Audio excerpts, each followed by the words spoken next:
how's it going? Matthew Bailey Media here, and welcome to another 2024 movie review. Now, before I get into it, yes, I know it's been a couple weeks now since I posted my last video, but that's just because I've been busy with my new job and stuff, and I'm not gonna say still what my new job is, mainly because I know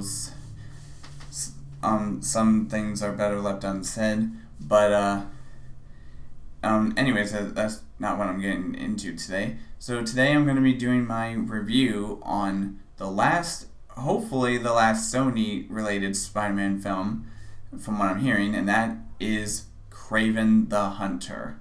Now, this stars Quicksilver MCU star Aaron Taylor Johnson as Kraven, and this sort of tells like the origin story of how he became Kraven the Hunter. Because originally his name wasn't Kraven. He actually had a Russian name, I think, as far as I'm aware. And he had a younger brother who we all know from the Spider-Man comics is the Chameleon. And I will say we do actually get to see. That was the one upside about this movie.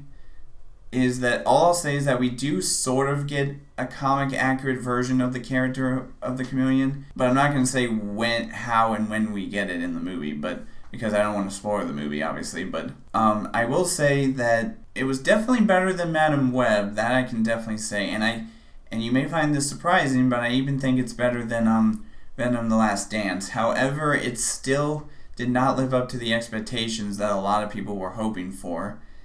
But I will say at least it was better than Madam Web. That's for dang sure.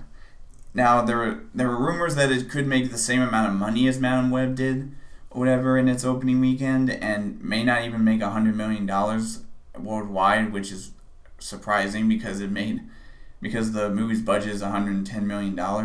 But basically, I will say at least Kraven had a sort of accurate outfit in some way, which is why I feel like we should really start seeing a lot of superhero films do that, especially Marvel, because when you look at how Marvel first started out, when they started making characters, some characters, specifically the X-Men, did not get the comic accurate outfits that they were supposed to. Now we did just see that change with Deadpool and Wolverine earlier this year, but unfortunately this movie, because it's from Sony, and Sony, whenever they don't do a Spider-Man film that has Spider-Man in it, it always seems to go and flop at the box office. The only movies that have been successful out of all these movies so far have been the 3 Venom movies, because it seems like those movies are more profitable than any of the other films. Which, to be fair, Venom's the only character that's gotten more than one installment in this entire franchise. Then, aside from those 3 movies, we have Madam Web, Morbius, and now Kraven the Hunter. That's 6 movies. And only 3 of those were actual Venom movies. So it's no surprise that we had 4 characters have movie adaptations, and only one of those characters actually got more installments. But unfortunately, it sounds like they're really going to try to focus heavy on featuring more Spider-Man related characters, whether it's through villains or secondary characters. They're going to feature them in the capacity of actually showing up in Spider-Man movies now. And it sounds to me like after Beyond the Spider-Verse comes out, they're going to definitely try to focus more on the MCU Spider-Man films, which I'm really hoping that that's the case, because really, to be fair, they really should just give the rights back to Marvel. It's not like they have much to do with it. Again, this whole thing with the Sony universe of Spider-Man films is a perfect example of stuff that ended up flopping at the box office for every movie except the Venom movies. Those were the only real successful ones out of the entire franchise, and people do not like the fact that there is no Spider-Man featured in the films. Like, they don't have an actual Spider-Man going up against these baddies that they've been making movies off of. Now, I will say, because Venom was the only one that actually got more than one installment, I feel like he's the one character that they did justice on, and then Kraven follows right behind him then Morbius, and sadly Madam Web is the least favorite one in my opinion.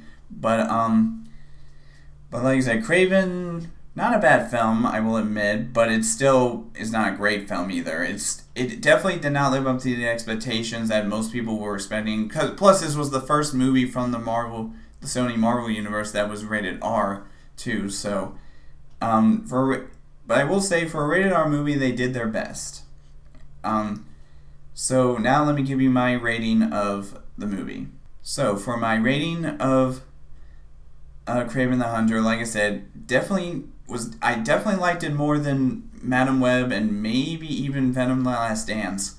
But I will say though, if I had to choose between Venom: The Last Dance and this one, which one I liked more, this one would definitely make it.